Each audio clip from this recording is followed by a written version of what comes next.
नमस्कार दोस्तों। वो कहते हैं ना, जीवन में किसी को कुछ देना है तो अच्छा समय दो। जीवन में कभी किसी को देना है तो अच्छा समय दो, क्योंकि हर दी हुई चीज वापिस हो सकती है, मगर अच्छा समय नहीं। नमस्कार प्यारे बच्चों, एक बार फिर से आपका हार्दिक स्वागत है आपके अपने YouTube channel GK by Pradeep sir पे। और प्यारे बच्चों, आज का जो सेशन है इसकी PDF GK by Pradeep sir के ऑफिशियल टेलीग्राम से ले सकते हो, जिसका लिंक डिस्क्रिप्शन में रहेगा। एनटीए की हम कारवा 97 तक पहुंच चुका है। वर्ष 1929 में दिसंबर में आयोजित कांग्रेस के किस अधिवेशन में पूर्ण स्वराज्य की घोषणा हुई? पहली बात ये कब हुआ था? 31 दिसंबर 1929 को हुआ। किस नदी के किनारे हुआ? रावी नदी के किनारे हुआ। और ये अधिवेशन है ना, कहां पर हुआ? लाहौर में हुआ। अध्यक्षता किसने की थी? पंडित जवाहरलाल नेहरू ने अध्यक्षता की। और कहा हम आने वाली 26 जनवरी 1930 को क्या बनाएंगे? स्वतंत्रता दिवस मनाएंगे। तो ये भी क्वेश्चन आ सकता है, पहला सांकेतिक स्वतंत्रता दिवस कब मनाया गया? तो पहला सांकेतिक स्वतंत्रता दिवस 26 जनवरी 1930 को बनाया गया। और पंडित जवाहरलाल नेहरू पहले भारतीय थे जिन्होंने तिरंगा फहराया। पहली अगर औरत पूछे जिसने तिरंगा फहराया, वो मैडम भीकाजी कामा थी। कौन थी प्यारे बच्चों? मैडम भीकाजी कामा थी। इन्होंने लगभग 1907 के आसपास जर्मनी में क्या फहराया था?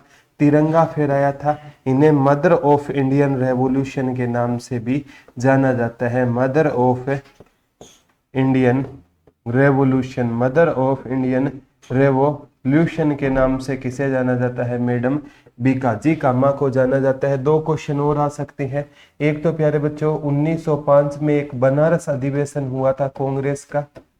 1906 में कलकत्ता अधिवेशन हुआ था कांग्रेस का। बनारस अधिवेशन की अध्यक्षता कर रहे थे गोपाल कृष्ण गोखले, जो महात्मा गांधी के राजनीतिक गुरु थे। इनके राजनीतिक गुरु महादेव गोविंद राणाडे थे। कलकत्ता अधिवेशन की अध्यक्षता की थी दादा भाई नौरोजी ने की थी। इसमें 1905 में ना कांग्रेस ने स्वदेशी की मांग उठाई थी, और 1906 में कांग्रेस ने स्वराज्य की मांग उठाई, और 1929 में कांग्रेस ने पूर्ण स्वराज्य की मांग उठाई। ये चीजें पढ़ लोगे ना, एक क्वेश्चन से मैं हमेशा कहता हूं प्यारे बच्चों, 4 से 5 क्वेश्चन निकालना सीख जाओ, कभी जीके में दिक्कत नहीं आएगी। नेक्स्ट क्वेश्चन की ओर बढ़ते हैं। जब नवंबर 1900, ये देखो Punjab and Haryana high court, प्यारे बच्चों नवंबर 1966 में हरियाणा राज्य बना, तो पंजाब और हरियाणा उच्च न्यायालय के मुख्य न्यायाधीश कौन होते थे? वर्तमान की बात करूं 6 अक्टूबर 2019 से रविशंकर। ठीक है, आपने सुना होगा रविशंकर झा के बारे में आपने सुना होगा। और अगर पहले की, जब 1947 में ना रामलाल जी कौन होते थे? जस्टिस रामलाल जी होते थे। 1966 में जस्टिस मेहर सिंह होते थे। कौन होते थे? मेहर सिंह होते थे। और पंजाब हाई कोर्ट के पहले भारतीय न्यायाधीश कौन होते थे? सर शादीलाल होते थे। सर शादीलाल 1920 में बने थे। इनका संबंध कहां से होता था? रेवाड़ी से होता था। पंजाब हाई कोर्ट है ना, कब बना था? 1919 में बना था। ये कहां होता था? लाहौर में होता था। किस अधिनियम के तहत बना? GOI गवर्नमेंट ऑफ इंडिया अधिनियम 1915 के तहत बना। अब ये चंडीगढ़ में किसी टाइम में लाहौर में होता था, बाद में ये शिमला भी आया था। तो ये भी ये प्यारे बच्चों आगामी एग्जाम में आ सकता है। रविशंकर झा ये 35वें क्या रहेंगे? न्यायाधीश रहेंगे। नेक्स्ट क्वेश्चन, इन्हें आधुनिक हरियाणा का वास्तुकार कहा जाता है। इन्होंने 3 बार हरियाणा के मुख्यमंत्री के रूप में भी कार्य किया। आधुनिक हरियाणा का वास्तुकार या आर्किटेक्ट की बात आए तो किसको कहा जाता है? चौधरी बंसीलाल को कहा जाता है। किसको कहा जाता है? चौधरी बंसीलाल को कहा जाता है। क्योंकि इनके टाइम में प्यारे बच्चों 29 नवंबर 1970 को हरियाणा के हर गांव में क्या आई थी? बिजली आई थी। हर गांव में इन्होंने सड़क पहुंचाने का काम किया। 1970 में इनको सम्मानित करने के लिए भारत की तत्कालीन प्रधानमंत्री श्रीमती इंदिरा गांधी करनाल आए थे। और प्यारे बच्चों इन्हें हरियाणा का विकास पुरुष भी कहा जाता है। हरियाणा का लौह पुरुष भी कहा जाता है। हरियाणा में इन्होंने शराबबंदी भी कर दी थी 1996 से 1 जुलाई 1996 से 1 अप्रैल 1998 के बीच में। इनकी पार्टी का चुनाव चिन्ह लड़का लड़की होता था। हरियाणा विकास पार्टी के जनक होते थे और चौधरी बंसी लाल है ना प्यारे बच्चों, इन्हें हरियाणा का शेरशाह सूरी भी कहा जा सकता है, क्योंकि इनके टाइम में हरियाणा में जो सड़कों का सबसे ज्यादा जाल बिछा था। प्यारे बच्चों अगर वीडियो अच्छी लगे तो चैनल को सब्सक्राइब जरूर करना। ये प्यारे बच्चों हरियाणा सीईटी की जो 7777 बुक है 350 से लेकर 400 के बीच में है, इससे ज्यादा मत देना, बार बार कह रहा हूँ। पूरे हरियाणा में ये ट्रेंडिंग में चल रही है, सारे के सारे सब्जेक्ट रहेंगे। ये आता है निम्नलिखित में कौन सा पुरस्कार हरियाणा सरकार द्वारा पुरुषों को खेलों में आजीवन योगदान के लिए दिया जाता है। प्यारे बच्चों अभी है ना, जैसे ओलंपिक हो गया, एशियन हो गया, कॉमनवेल्थ गेम हुए, राशि पूछी जाएगी। ओलंपिक में 6 करोड़ गोल्ड को, इसमें 3 करोड़, इसमें 1.5 करोड़। सिल्वर की इसमें 4 करोड़ और इसमें 1.5 करोड़, इसमें 75 लाख। इसमें 6 करोड़, 4 करोड़ और 2.5 करोड़। इसमें 3 करोड़, 1.5 करोड़ और 75 लाख। और इसमें 1.5 करोड़, 75 लाख और 50 लाख। तो ये प्यारे बच्चों गोल्ड, ब्रॉन्ज, सिल्वर की राशि याद करना है। खेलों में आजीवन पुरस्कार के लिए महाराणा प्रताप पुरस्कार दिया जाता है। कौन सा पुरस्कार? महाराणा प्रताप पुरस्कार दिया जाता है। आजीवन योगदान लाइफ टाइम अचीवमेंट अवार्ड रहता है। और ये भी आ सकता है महाराणा प्रताप यूनिवर्सिटी कहाँ पर रहेगी? बागवानी की करनाल में रहेगी। कुंजपुरा भी करनाल में या गरोंडा करनाल में। हरियाणा विधानसभा की पहली महिला स्पीकर कौन होती थी? तो प्यारे बच्चों ये श्रीमती सन्नो देवी होती थी। कौन होती थी? श्रीमती सन्नो देवी होती थी। कौन होती थी? श्रीमती सन्नो देवी होती थी। विधानसभा की पहली महिला स्पीकर होती थी। और प्यारे बच्चों सबसे इम्पोर्टेंट है ये महिला विधानसभा की पहली क्या होती थी? अध्यक्ष होती थी। विधानसभा भी अध्यक्ष कौन है? ज्ञानचंद गुप्ता। कौन रहेंगे? ज्ञानचंद गुप्ता। सबसे ज्यादा बार कौन रहे हैं? हरमिंदर सिंह चड्ढा। हरमिंदर सिंह चड्ढा सबसे ज्यादा हरियाणा विधानसभा के क्या रहे हैं? अध्यक्ष रहे हैं। और अभी नेता प्रतिपक्ष कौन सा है? विपक्ष का नेता कौन है? चौधरी भूपेंद्र सिंह हुड्डा अभी वर्तमान में क्या रहेंगे? विपक्ष के नेता कौन रहेंगे? चौधरी भूपेंद्र सिंह हुड्डा रहेंगे। यमुनानगर के जगाधरी में रेलवे कैरिज एंड वर्कशॉप किस वर्ष स्थापित किया गया? ये प्यारे बच्चों यमुनानगर के जगाधरी में आप देख पा रहे हो 1952 में स्थापित किया गया। यमुनानगर में जगाधरी में ये प्यारे बच्चों के किसी टाइम में ना भारत की जो सबसे तेज चलने वाली एक्सप्रेस होती थी शताब्दी, और अभी तो प्यारे बच्चों और बन गई है। आपने गतिमान विवेक का नाम सुना होगा। तो ये शताब्दी एक्सप्रेस भी ठीक होने के लिए यहाँ पर लाई जाती थी। चेनेस्टी का स्तूप भी यमुनानगर में है। निम्नलिखित में कौन सा स्थान वैज्ञानिक और सर्जिकल उपकरणों का सबसे बड़ा उत्पादक है, जिसकी वजह से वह विज्ञान शहर? इतना ही पढ़ लेना, साइंस सिटी। ये विज्ञान के वो आप देख पा रहे हो इक्विपमेंट। तो हमारी साइंस सिटी कौन सी रहेगी प्यारे बच्चों? हमारी साइंस सिटी अंबाला रहेगी। कौन सी रहेगी? अंबाला रहेगी। हमारी अगर वो मिक्सी सिटी पूछे ना तो भी कौन सी रहेगी? अंबाला को ही मिक्सी सिटी के नाम से भी जाना जाता है। आगे आता है हरियाणा का कौन सा जिला? ये देखो लोहे की पाइप यानी के लिए जाना जाता है। तो ये कौन सा जाना जाएगा? आपका इंसार जाना जाएगा। इंसार को ना अगर आए किस परिवार के कारण? जिंदल परिवार के कारण इंसार को स्टील सिटी कहते हैं और इंसार को ही मैग्नेट सिटी के नाम से इंसार को जाना जाता है। नेक्स्ट क्वेश्चन की ओर मूव करते हैं प्यारे बच्चों। हरियाणा में पीतल नगरी कौन सी है? तो हरियाणा में 2 क्वेश्चन बनेंगे। ये देखो पीतल के बर्तन दिख रहे हैं। अगर ये आए छोटी पीतल नगरी, छोटी पीतल नगरी, तो छोटी पीतल नगरी हमारी जगाधरी है। जगाधरी गुरुजी कहाँ पर रहेगा? यमुना नगर में रहेगा। कहाँ पर रहेगा? यमुना नगर में जगाधरी रहेगा। और वैसे पीतल नगरी पूछे तो कौन सी रहेगी? रेवाड़ी रहेगी। कौन सी रहेगी? एक बार बच्चों ने रेवाड़ी रटा हुआ था, पीतल नगरी कौन सी है? रेवाड़ी। लेकिन ऑप्शन में छोटी पीतल नगरी पूछ लिया तो वो कौन सी रहेगी? जगाधरी यमुनानगर को छोटी पीतल नगरी के नाम से भी जाना जाता है। सोहना कार रैली किस वर्ष में आयोजित हुई थी? तो सोहना कार रैली का आयोजन, ये प्यारे बच्चों विंटेज कार रैली है, इसका आयोजन गुरुग्राम में किया जाता है। पुरानी कारों की रैली रहेगी और इसका पहली बार आयोजन 1964 में किया गया था। तो वो प्यारे बच्चों कब किया गया था? 1964 में किया गया था। विंटेज कार रैली के नाम से भी इसको जाना जाता है। नेक्स्ट क्वेश्चन आता है HUHM की अर्थ क्या रहेगा? इसकी full form Haryana urban health mission रहेगा। क्या रहेगा? जैसे Haryana urban development authority Hooda की भी फुल फॉर्म आती है हरियाणा अर्बन हेल्थ मिशन, इसकी क्या रहेगी? फुल फॉर्म रहेगी। हरियाणा अर्बन हेल्थ मिशन के नाम से इसको जाना जाता है। ये भी आगामी एग्जाम में आपसे डायरेक्ट और इनडायरेक्ट क्वेश्चन ये तो पक्का बनेगा ही बनेगा। नेक्स्ट क्वेश्चन की ओर बढ़ते हैं। खालिस्तान जिला हल्के इंजीनियरिंग वस्त्र उद्योग के लिए प्रसिद्ध है। तो प्यारे बच्चों अगर हल्के जैसे ना, ये कौन सा रहेगा? हमारा फरीदाबाद रहेगा। फरीदाबाद है ना, ये टायर उद्योग के लिए भी फेमस है। फरीदाबाद आपका ट्रैक्टर उद्योग के लिए भी फेमस रहेगा।